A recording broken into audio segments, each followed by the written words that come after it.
couple of weeks ago, I had a great discussion with Austin Suggs about being a Protestant Christian and seeking to be rooted in church history, being deep in history, kind of pushing against a little bit Cardinal Newman's famous statement that to be deep in history is to cease to be a Protestant.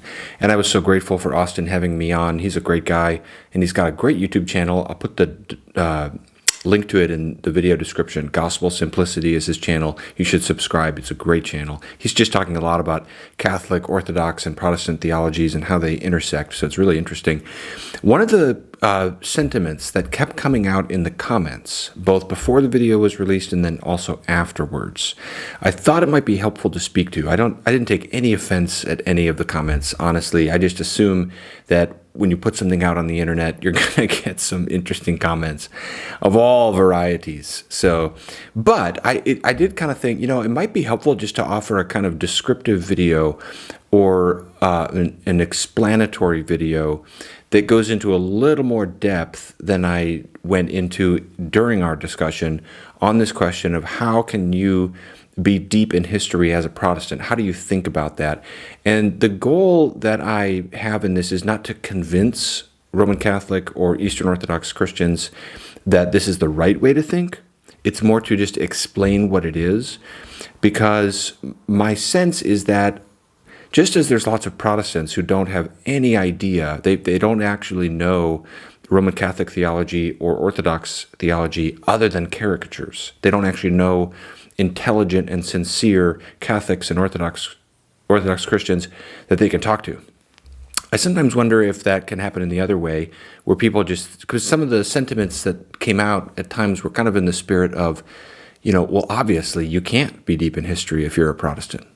If you're a Protestant and you're trying to read the Apostolic Fathers and the other second generation church fathers going into the 2nd century, 3rd century, and so forth, you just have to embrace cognitive dissonance. There's no way of looking at that.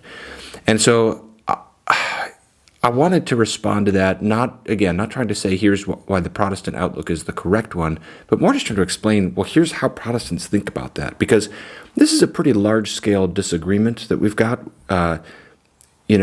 There's just under 1 billion Protestants in the world, just over 1 billion Catholics. These disagreements have been going on for centuries. They're 500 years old. In the case of Catholic and Orthodox differences, they're even older. It's unlikely that either side will be able to be summarized accurately with just a slogan. It's unlikely that either side can be simply sort of dismissed in a simple way. Probably these are going to be really complicated differences. And one of the things I'm so passionate about on my YouTube channel, and Austin I know cares about this, and a lot of my Catholic and Orthodox friends care about it too, is trying to have these discussions in a way where we're pushing it off the caricatures, and we're trying to do what Atticus Finch talks about in the book To Kill a Mockingbird, where he says you never really know someone until you see the world through their eyes. That is such a powerful thing to try to do, to ask, how does this make sense to them? And genuinely try to understand the best possible expression of an opposing point of view. And I think Catholic Christians can be understandably frustrated when Protestant Christians don't do that well, as we often don't. For example, if all a Protestant says is, you worship Mary, and they don't even exhibit any awareness of the distinction between veneration and worship.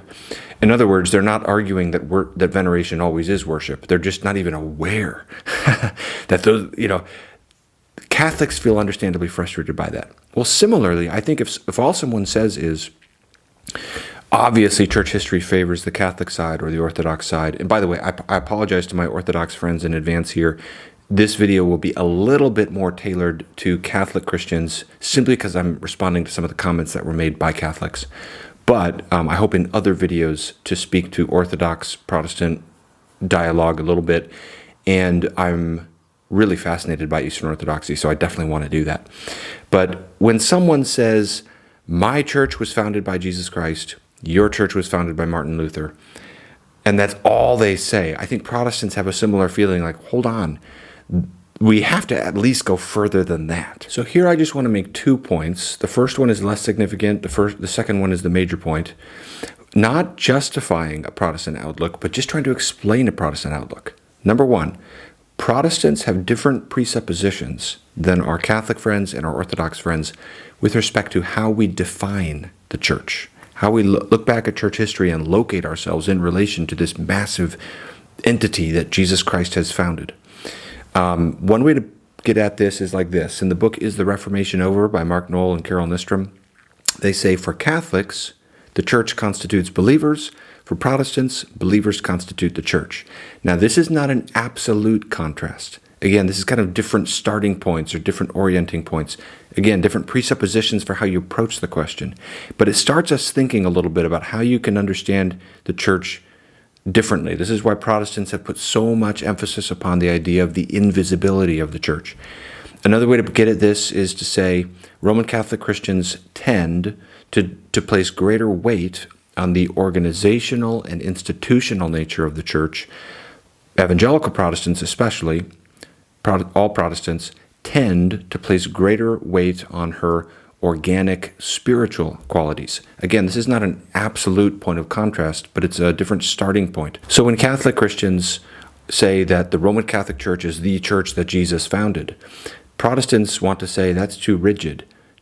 The church that Jesus founded is the one holy, lowercase c Catholic and Apostolic Church, which is inclusive of Roman Catholic Christians who've responded to the work of Christ in their lives, but it's not restricted to that institution. So as a Protestant Christian, when I'm reading the Church Fathers, when I'm reading the wonderful work that God has done throughout the medieval era, if you watch my channel at all, you know how much Anselm is my favorite theologian. I regard that as a part of my spiritual heritage. When I hear stories about someone in a remote part of the world who's not connected to the church, the visible church, and Jesus appears to them in a dream, and they search out for a Bible and read the New Testament, and they have the Holy Spirit come into their life, and they respond to the work of Christ, and they turn away from their sins and experience forgiveness and new life in the name of Christ, I regard that person to be a member of the church. Supposing that's a wrong way of thinking, well, that's the error to be exposed. And if all we say is my church goes back to Jesus, your church goes back to Martin Luther, we haven't gotten into these nuances. We haven't gotten into how Protestants, and by the way, this is not just me saying these things. This is a classical Protestant outlook. Philip Schaff, who's done so much to advance scholarship on the Church Fathers, a wonderful Protestant thinker, he used the metaphor of the medieval ages giving birth to Protestantism, and he emphasized there's this organic continuity in the Protestant movement to what went before. Francis Turretin said our church was in the papacy itself. Turretin also said, by the way, we're not the first to protest.